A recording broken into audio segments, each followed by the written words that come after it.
Nos próximos 20 minutos, você vai ouvir as notícias mais importantes até agora.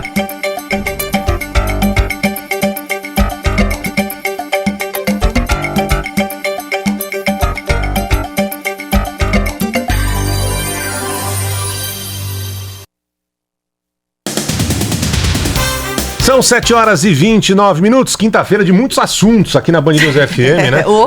Então, pessoal, olha, eu vou te falar, viu? Eu queria falar sobre 3 assuntos que estão hoje em destaque nos principais jornais do país, né?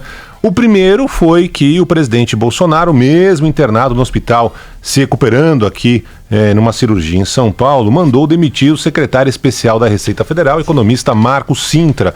Já não era de hoje, que era bola cantada, né? Que o Marcos Cintra, mais dia, menos dia, ia perder o cargo dele no governo. Eu conheço o Marcos Cintra de acompanhar, né, a história do imposto único, desde criança, ele sempre teve essa bandeira, né? Que vinha sendo criticada do governo, fora do governo, não só por isso, vários motivos, tentativa de unificar o PIS, a COFINS no imposto único, também críticas dentro da própria Receita Federal, por ele não ter defendido a categoria em alguns momentos, mas enfim, a questão principal se tornou a CPMF, né? Essa contribuição que agora o governo aparentemente está tentando voltar com ela, o ministro Paulo Guedes, e não só o Marcos Cintra, né? Com outro nome, outra versão, outra roupa, dando como justificativa que vai ser encerrado o imposto, trocado por essa CPMF, nessa proposta que o governo deve encaminhar em algum momento da reforma tributária. Então, já era bola cantada a saída do Marcos Cintra do governo, algo já esperado. A pergunta que fica agora é se o ministro Paulo Guedes, que continua como titular da pasta da economia, vai seguir defendendo a volta da CPMF, que é um imposto impopular, como o próprio presidente Bolsonaro já tinha falado antes, né, com chance zero de ser aprovado esse projeto no Congresso. Só que tem um detalhe para mim que é um pouco estranho em toda essa história, né?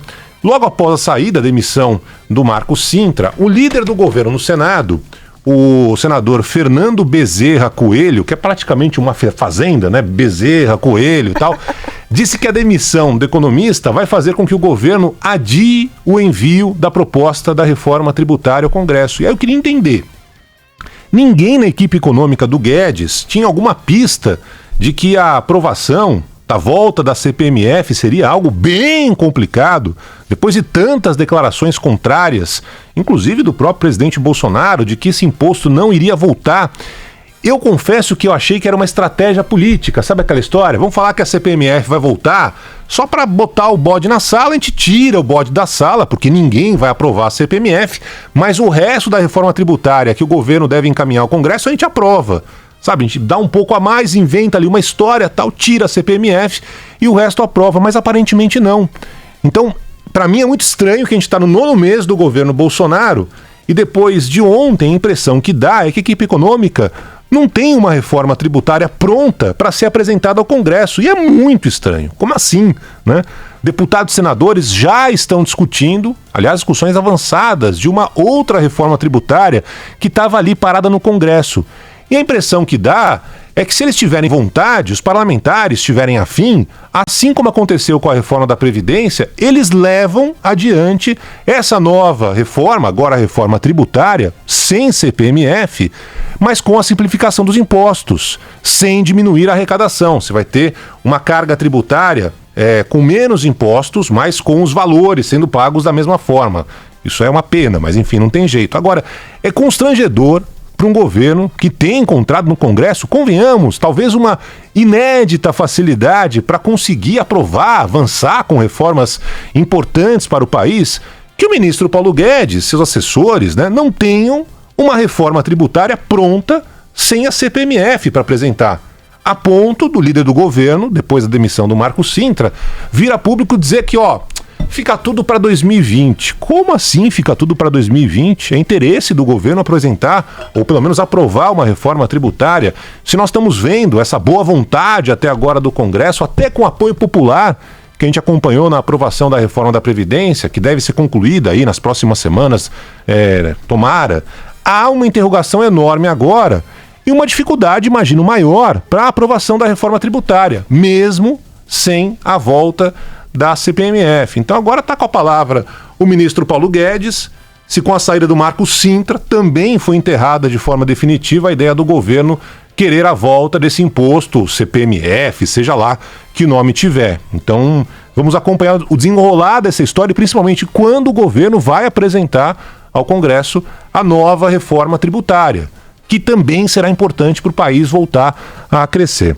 Outro assunto em destaque desde ontem, né, nos jornais, foi trazido inicialmente pelo jornal O Globo, é um relatório do COAF enviado ao Ministério Público do Rio de Janeiro que indica uma movimentação atípica, segundo o jornal, de 2,5 milhões de reais na conta bancária do deputado federal Davi Miranda, ou David Miranda, do PSOL do Rio de Janeiro, que é companheiro do jornalista Glenn Greenwald do site The Intercept.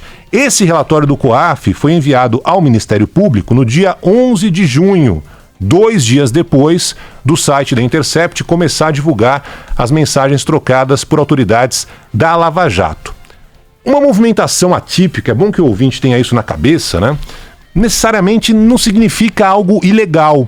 Já falamos sobre isso aqui. Pode ser uma pessoa que tenha recebido um prêmio da loteria, ganha na Mega Sena, recebeu uma herança, como foi no caso do Francenildo, né? Do caseiro, no caso lá do Palocci, da República de Ribeirão Preto, enfim. Mas não dá para ficar passando pano nessa história do David Miranda, não, né? Assim como qualquer servidor do Estado, o deputado tem o dever de explicar que história é essa dessa grana que apareceu de forma atípica na sua conta bancária. Ontem, tanto o deputado como o jornalista Glenn Greenwald se manifestaram dizendo que estavam sendo vítimas de uma ilegalidade porque seus dados, o dado do deputado, né, acabaram sendo vazados e que seria uma retaliação por causa das reportagens da Vaza Jato. Os dois disseram que estão tranquilos, é uma mentira, que não tem nenhum tipo de evidência e que a divulgação foi uma tentativa de comparar essa descoberta do COAF, 2 dias depois do início da divulgação das conversas lá do pessoal de Curitiba, com o caso que já está escancarado do senador Flávio Bolsonaro, à época que trabalhava como deputado na Assembleia do Rio de Janeiro, e do seu ex-assessor Fabrício Queiroz. Eu só quero lembrar, e tem um ponto estranho nessa conversa toda. Ontem o Glenn acabou divulgando um vídeo dizendo que ganha muito bem, muito dinheiro, o Glenn, o jornalista, né? De uma ONG no exterior, que faz palestras, e que o salário dele é muito maior do que esses 2,5 milhões ali que o jornal o Globo trouxe de informação. Mas tem um detalhe que não está explicado até agora, e é fundamental que esse detalhe seja explicado. Na reportagem, o Globo traz que o fracionamento dos depósitos que foram feitos em espécie, em dinheiro, sem origem identificada, e os valores, R$ 2.500, R$ 5.000, inclusive em mesmas datas.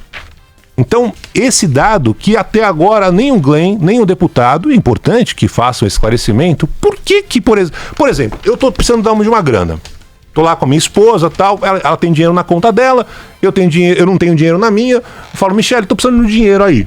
Você tem como me ajudar? Tenho. Quanto você precisa? Ah, preciso de 100. Beleza. Ela pega e deposita 100 na minha conta. Ela não pega e fica depositando 2.500, 3.000. Depois mais 5.000. Depois mais 5.000.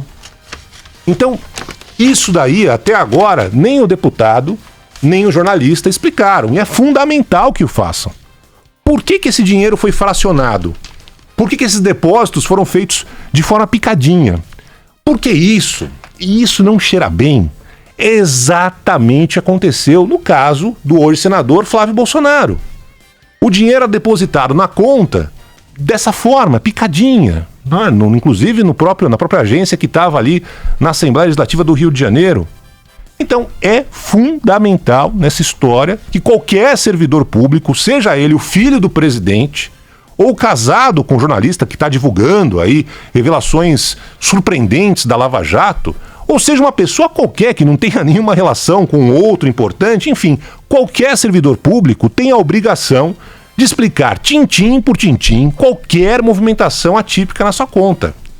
Esse papo de que os dados foram vazados e que se trata de uma ilegalidade é exatamente o mesmo discurso feito pelo senador Flávio Bolsonaro e agora é dito pelo deputado Miranda, né?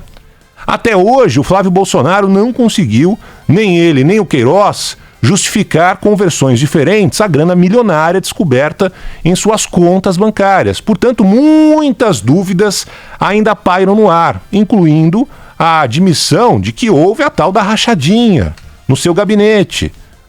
Cada funcionário depositava ali numa conta específica uma grana do seu salário. Você ganha 5? Tá, você ganha 5. 1.000 é meu. Né? E ali os caras depositavam. Então, tudo isso não cheira bem.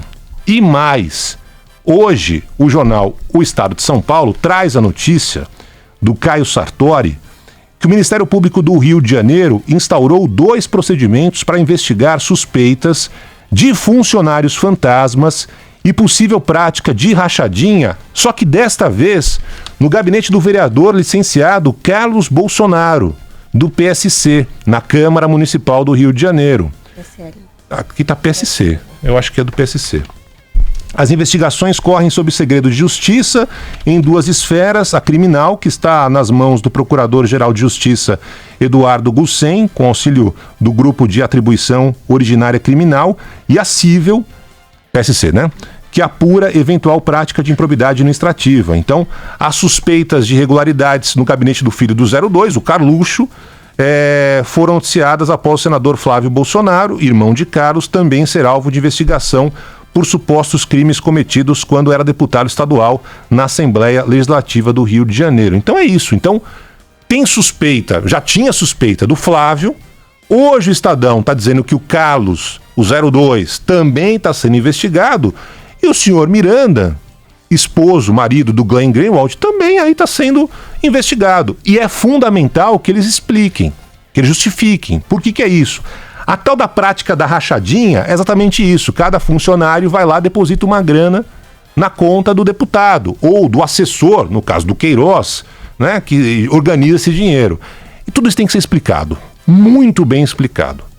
De um lado ou do outro, não tem que passar pano para ninguém. Agora tem um segundo ponto, que é o COAF. O COAF é um órgão técnico. Ele não pode ser usado como um instrumento político, nem para um lado nem para o outro. É estranho que apenas 2 dias depois que o The Intercept começou a divulgar as conversas trocadas por mensagens da Lava Jato, essa informação da conta com valores atípicos tenha chegado ao Ministério Público do Rio de Janeiro. É uma coincidência, convenhamos, assombrosa.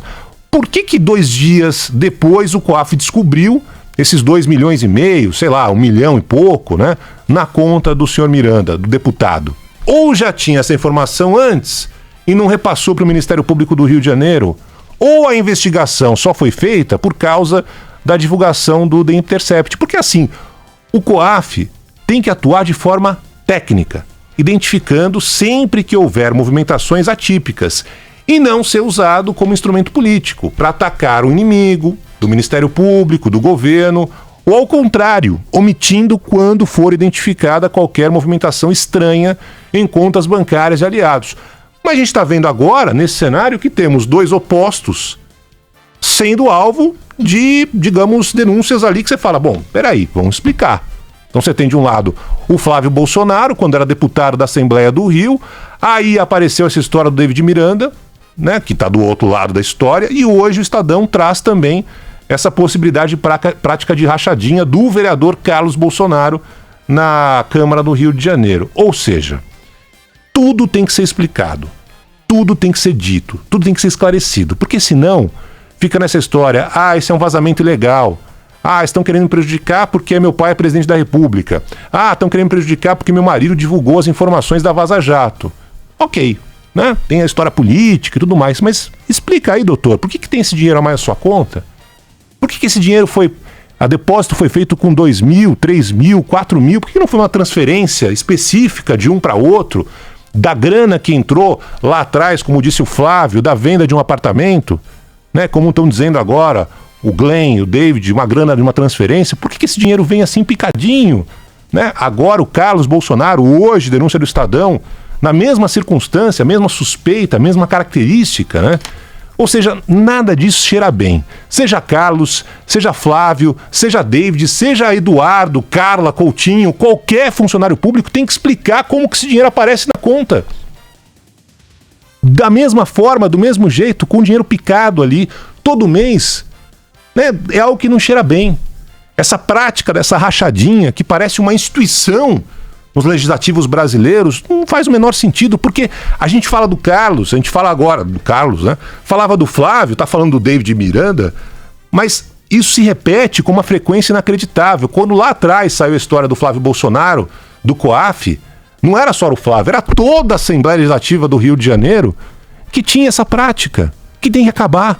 Como assim o servidor que tem que dar o dinheiro dele para pagar o deputado, o vereador? Ah, mas é funcionário fantasma. Ah, então para que tem funcionário fantasma? Já que ele não recebe, já que não trabalha, aliás, ele recebe, mas não trabalha. Enfim, tudo isso tem que ser investigado. E cada servidor público, Flávio, David, Carlos, seja o nome que for, tem que explicar muito bem. Mas sem dúvida nenhuma, a principal notícia de hoje vem do Reino Unido, Carla Bigato, André Coutinho. Enquanto a gente fica aqui discutindo CPMF, COAF, esse monte de sigla, né? Querendo mandar todo mundo para PQP, né? Cientistas do Reino Unido anunciaram a descoberta de água na atmosfera de outro planeta que pode ser habitável. O pessoal que está aí hoje nesse calorão, desse inverno por aqui, né? Esse planeta tem o nome de K2-18b. K2-18b, sem pensar em baixaria, viu, Coutinho? Tem atmosfera que filtra parte da radiação estelar e temperatura parecida com a da Terra. Tomara que não seja agora nesse inverno brasileiro, né? O que pode fazer com que as condições nesse planetinha que está longe do sistema solar sejam suficientes para termos vida nesse planeta. O problema para quem está pensando em pegar um busão, né, e ir para lá, é talvez só no futuro, bem no futuro. Se a gente viajasse hoje, sairíamos daqui hoje, né, para ir até o K2-18b. E na velocidade da luz, digamos que, né, aquela nave espacial na velocidade da luz. Sabe quando a gente chegaria nesse K2-18b? Daqui a 110 anos. Vai demorar um pouquinho. Mesmo correndo, pisando fundo? Mesmo pisando fundo, acelera aí, motorista, tal. Na velocidade da luz. Sem parar, sem conexão? Sem conexão, sem baldeação. Sem baldeação. 110 anos para chegar nesse novo planeta que pode ter condições de ter vida, o K2-18b. Então, se a gente chegasse lá daqui a 110 anos, o problema seria chegar lá e depois vai criar de novo a CPMF, vai ter COAF, né, sendo usado como arma política ou não. Então, por enquanto, minha gente, vamos tentar salvar as coisas por aqui mesmo. Vamos em frente.